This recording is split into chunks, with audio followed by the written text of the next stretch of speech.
नमस्कार। अखबारी रिपोर्टर के इस अंक में आपका स्वागत है। पहलगाम अटैक जो टेरर अटैक हुआ है उसके बाद अब भारत और पाकिस्तान में कभी भी युद्ध छिड़ सकता है।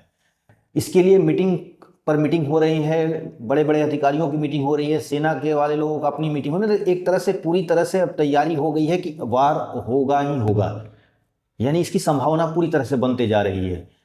लेकिन अब समस्या एक और भी आ रही है और आ रही, जिसके लिए हमें भारत सरकार को इस पर एक ठोस नीति अपनानी होगी और समझना होगा कि भारत कहीं थ्री फ्रंट वॉर में तो फंसाया नहीं जा सकता है। क्योंकि एक जो फ्रंट है जो पाकिस्तान की तरफ से हमेशा, वो तो हमेशा हिट रहता है। दूसरा चीन की तरफ से जो हमारा चिकन नेक है वहां पर भी हिट हो सकता है। तीसरा एक फ्रंट जो है जिस पर लोग ध्यान नहीं दे रहे हैं वो है बांग्लादेश। क्योंकि अचानक में पाकिस्तान से और बांग्लादेश की जो गतिविधियां हुई हैं और दूसरी तरफ चीन ने अपना एक्टिविटी बढ़ाया है, ये टोटल अगर सारे को अगर कड़ियों को जोड़ा जाए तो लगता है कि ये जो घटना घटी है पहलगाम में, ये कहीं ना कहीं पूरी तरह से सुनियोजित तरीका है। यानी भारत को ट्रैप में फंसाने का एक तरीका भी हो सकता है। तो ये भी एक तरीका है कि ये लोग भारत को ट्रैप करना चाहते हैं। तो हमें इस पर भी विचार करना होगा कि क्या ये कहीं सोची समझी ताकत तो नहीं है। मैं पिछली बार कई वीडियो बना चुका हूँ इस पर, क्योंकि मुझे लगता है कि इसमें तीसरी शक्ति जरूर है जो पाकिस्तान को मोहरा बना रही है। क्योंकि पाकिस्तान तो खुद टूटा फूटा देश है, उसके पास वो बर्बाद भी हो जाएगा तो उससे कोई फर्क नहीं पड़ता है। लेकिन भारत एक उभरती हुई ताकत है, भारत एक उभरती अर्थव्यवस्था है, पूरी दुनिया की निगाह भारत के विकास पर है। और इसी को अवरुद्ध करने के लिए, रोकने के लिए भी कहीं ना कहीं ये सारे षड्यंत्र तो नहीं रचे गए हैं।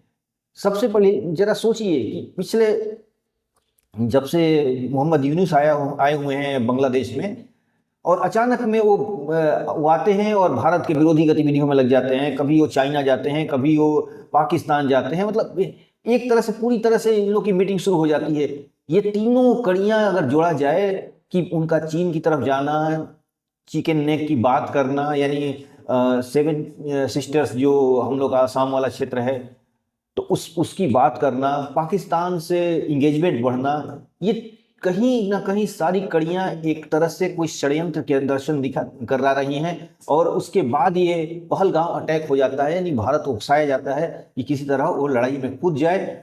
और लड़ाई में कूदने के बाद भारत को घेरने के लिए ये लोग षड्यंत्र भी कर सकते हैं। हो सकता है कि ये इस समय भारत दुनिया के सबसे आधुनिक लड़ाइयों का सामना करना पड़े, जिसमें साइबर अटैक भी है, साइबर आर्मी से भी हमला कराया जा सकता है। तो कई तरह के हमें मोर्चों पर सामना करना होगा। माफ करिएगा।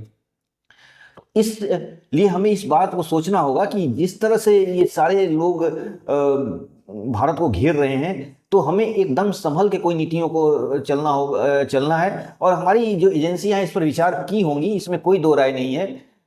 पहली बात कि जिस तरह पाकिस्तान बार बार न्यूक्लियर आर्म्स का धमकी दे रहा है, न्यूक्लियर आर्म्स का धमकी देना ये एक बहुत ही गंभीर मामला है। इसमें ध्यान देने की बात है। ये दो चीजों को दर्शा रहा है। एक तो उसकी कमजोरी को दर्शा रहा है ताकि भारत किसी तरह पीछे हट जाए, ये भी हो सकता है। दूसरा चीज, जिस तरह वहां के आर्मी में भगदड़ मची हुई है, करीब 5000 आर्मी के ऑफिसर्स ने रिजिग्नेशन दे दिया है। बहुत सारे लोग अपने जो अभी ड्यूटी पर हैं वो अपने परिवार को विदेशों में शिफ्ट कर रहे हैं। खुद असीम मुनीर अपने परिवार को न्यू जर्सी में उनकी जो फैमिली रहती है, अपने रिश्तेदार रहते हैं, उनके पास उन्होंने भेज दिया है। उनका अपना भी घर है, फ्लैट है, आर्मी वालों का सब विदेशों में अपना वो लोग सेट करके रखे हैं, तो वो निकल गए हैं। बिलावल भुट्टो अपने परिवार को कनाडा भेज दिए हैं। पाकिस्तान के जितने बड़े बड़े लीडर्स हैं, वो ये जैसे इनपुट आ रही है कि जितने बड़े बड़े लीडर्स हैं वो अपने अपने रिश्तेदारों को दूसरे दूसरे देशों में शिफ्ट कर दिए हैं, जहां वो पहले से अपने घर मकान बना के रखे हुए हैं, वहां को शिफ्ट कर दिए हैं। तो इसलिए ये भी डर लग रहा है, इसमें भी संभावना है क्या ये लोग सही में एटॉमिक हमला कर सकते हैं भारत के ऊपर, ताकि भारत रिवर्स अगर आप हमला करे तो ये अपने परिवार को सुरक्षित मतलब एक सेफ जोन में रखें। वजह यह है कि देखिए, पाकिस्तान में कोई पेट्रियोटिज्म नाम की कोई चीज नहीं है। आर्मी चॉकलेट बनाती है, आर्मी सीमेंट बनाती है, आर्मी रियल एस्टेट का काम करती है, यानी आर्मी वहां पर दुकानें चला रही है, सीधी सी बात है। और उनसे उनकी कमाई होती है, जिसमें उन लोगों ने विदेशों में भी बहुत सारे कारोबार फैला कर रखे हैं, विदेशों में घर बना कर रखे हैं कि जब भी देखेंगे कि मामला हाथ से निकल रहा है, वो अपनी फ्लाइट पकड़ के बाहर निकल जाएंगे और वहां से हमेशा के लिए पाकिस्तान को अपने हालात में छोड़ देंगे। यानी कभी भी, जैसे आपने सीरिया में देखा कि वहां राष्ट्रपति भाग गया, देखा आपने, ठीक उसी तरह पाकिस्तान में भी होगा। ये लोग जब इस सिचुएशन में आ जाएंगे तो हो सकता है कि कुछ डिसीजन ले लें, कुछ एटॉमिक हमला उमला करा कर और भाग जाएं अपने आप को, ताकि भारत पलटवार करे तो पाकिस्तान के आम आदमी मारे जाएं। तो इसलिए इस पर ध्यान देने की जरूरत है कि भारत को किसी सिविलियंस को नहीं अटैक करना है। भारत को सिविलियन से कोई दुश्मनी नहीं है, हमें दुश्मनी है वहां के आतंकवादियों से, आतंकवादियों के शेल्टर से, आतंकवादियों के ट्रेनिंग कैंप से और आर्मी से। सीधी सी बात है। तो भारत को क्या करना होगा? तो भारत को अब हमारी नीति निर्माता जो हैं, जो वार के लिए जो विशेषज्ञ हैं, मैं वार का उतना विशेषज्ञ नहीं हूँ, रक्षा मामलों का उतना विशेषज्ञ नहीं हूँ, लेकिन जो अपनी राय है, अपना एक ओपिनियन है, मैं आपके सामने रख रहा हूँ। तो भारत को सीधा सीधा आर्मी के लोगों पर, वहां के बड़े बड़े लीडर पॉलिटिशियन को, इनको भागने से पहले इनको टारगेट करना होगा। यानी भारत को जितने उनके बड़े बड़े जो आर्मी ऑफिसर्स हैं उनकी एक लिस्ट तैयार करे, बड़े बड़े आतंकवादियों का जो शेल्टर है, जहां वो लोग बड़े बड़े अपने ऐशो आराम के में रहते हैं और निर्दोष कमजोर को ब्रेन वॉश करके भारत में भेजते हैं, पहले उन बड़े बड़े आकाओं को टारगेट करना होगा। उन पॉलिटिशियन को जो इन दोनों के मिली भगत करके माल कमाकर और पाकिस्तान से बाहर अपना पैसे को शिफ्ट कर रहे हैं, उनको टारगेट करना होगा और उनके ऊपर टारगेट अटैक करना होगा। सीधी सी बात है, सिविलियंस नहीं, हमारा टारगेट वहां के बदमाश लोग हैं, वहां के आर्मी लोग हैं। जो एक बात समझिए, जो भारत और पाकिस्तान के बीच में दुश्मनी है, उसके पीछे वहां की आर्मी है। वजह यह है कि आर्मी लोगों को भटकाना चाहती है, क्योंकि उनका काम बस पैसा कमाना है। उन्हें कोई राष्ट्रभक्ति देशभक्ति से मतलब नहीं है, और पाकिस्तान से बिल्कुल प्रेम नहीं करते हैं। उनके किसी जितने वो बड़े अधिकारी हैं वो लोग कोई यहाँ पर नहीं रहते, सब विदेशों में रहते हैं, उनके बाल बच्चे सब विदेशों में पढ़ते लिखते हैं, वहीं पर अपना जीवन यापन करते हैं। पाकिस्तान में तो सिर्फ आम आदमी रहते हैं, जिनको उकसाया जाता है, भड़काया जाता है, जिनको भारत के खिलाफ नफरत बताई जाती है। बाकी उन आर्मी के लोग कोई रहते नहीं है, सिर्फ वहाँ पर ड्यूटी करते हैं और छुट्टियाँ मनाने के लिए वो अपने परिवार के बीच जाते हैं, जो उनके परिवार विदेशों में रहती है। तो अभी एक और न्यूज आई थी कि इस बारे में कितनी सच्चाई है तो मुझे नहीं पता, लेकिन न्यूज ये आई थी कि वसीम मुनीर जो हैं वहाँ के आर्मी चीफ, वो देश छोड़ के भाग गए हैं, या किसी बंकर में छिप गए हैं, या कहीं अंडरग्राउंड हो गए हैं। ये अफवाहें पाकिस्तान में बड़ी फैली हुई थी और सोशल मीडिया से लेकर न्यूज में पूरी फैली हुई थी। तब तक वहाँ के प्रधानमंत्री अपना ट्वीट जारी किए कि ये अफवाहें गलत हैं, और उन्होंने 26 तारीख का एक फोटोग्राफ लाहौर का उन्होंने दिखाया कि देखिए वो यहाँ पर रावलपिंडी का शायद कि वहाँ पर हैं, और उनके ग्रुप फोटो था, उसमें ये बैठे हुए हैं। तब इसका मतलब कि ये आर्मी के जो अफवाहें उड़ी थी और जैसे प्रधानमंत्री बीच में कूद गए सफाई देने के लिए, इसमें लगता है कि कुछ ना कुछ सच्चाई तो है। यानी आर्मी के ऑफिसर या तो अपने आप जान बचाने के लिए कहीं छुपे हुए हैं, या अंडरग्राउंड हो गए हैं किसी बंकर वगैरह में। उनको डर है कि भारत कभी भी हमला कर सकता है, और भारत इस बार हमला करेगा तो टारगेट पे ही करेगा। सिविलियंस को शायद ना टारगेट करे, लेकिन उनके बड़े बड़े आकाओं को अब छोड़ने वाला नहीं है। पिछली बार आपने देखा कि जब पुलवामा हुआ था तो भारत ने, उसके पहले उरी वाले में भारत ने सर्जिकल स्ट्राइक ये सब किया था, लेकिन उसमें उसका टारगेट सिर्फ कैंप था, आतंकवादी थे। लेकिन इस बार भारत उनके बड़े बड़े अधिकारियों को, सेना के अध्यक्ष को टारगेट किया है, सेना के बड़े बड़े अधिकारियों को टारगेट किया है, करेगा, इसमें कोई दो राय नहीं है।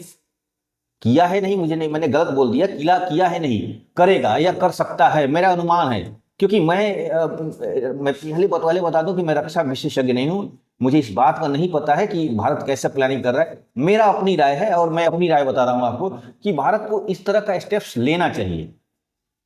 भारत को इस तरह का स्टेप्स लेना चाहिए, उनको टारगेट करना चाहिए, उनके बड़े बड़े अधिकारियों को, उनके बड़े बड़े पॉलिटिशियंस को, उनके बड़े बड़े आतंकवाद के जो आका बैठे हुए हैं, जो बड़े बड़े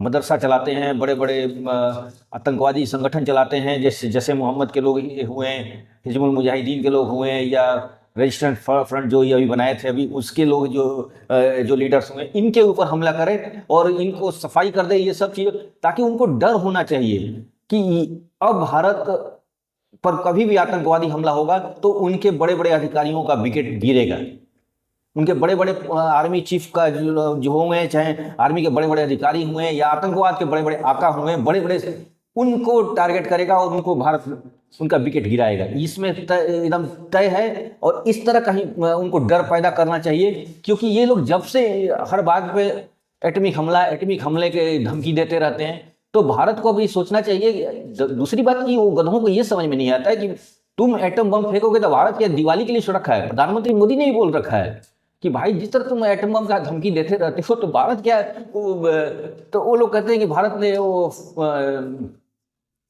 पहले अटैक नहीं करने का एग्रीमेंट पर साइन रखा है। अरे वो सब एग्रीमेंट गई अपनी जगह है, लेकिन भारत जब लड़ाई छिड़ेगी तो कौन पहले फेंकेगा इसका कोई तय नहीं है। इसलिए कोई एग्रीमेंट का कागज लेकर भारत नहीं दौड़ने वाला है। लड़ाई के मैदान में ये नहीं रहेगा एग्रीमेंट हमने किया है, साइन किया है, इस तरह कुछ नहीं। ये सब फालतू बकवास चीजें हैं। इसलिए ये बात पाकिस्तान को भी समझना चाहिए कि तुम पहले के चक्कर में कहीं भारत ने पहले न फेंक दे। तो ये बात सोचने की जरूरत है कि आपको कि कुल मिलाकर अब ये लग रहा है कि लड़ाई अब चरम पर है। कभी भी वॉर हो सकता है, लेकिन वॉर का तरीका क्या होगा, उसकी रणनीति क्या होगी, ये अभी खुलासा किसी को नहीं होगा। वो तो जब होगा तब पता चलेगा।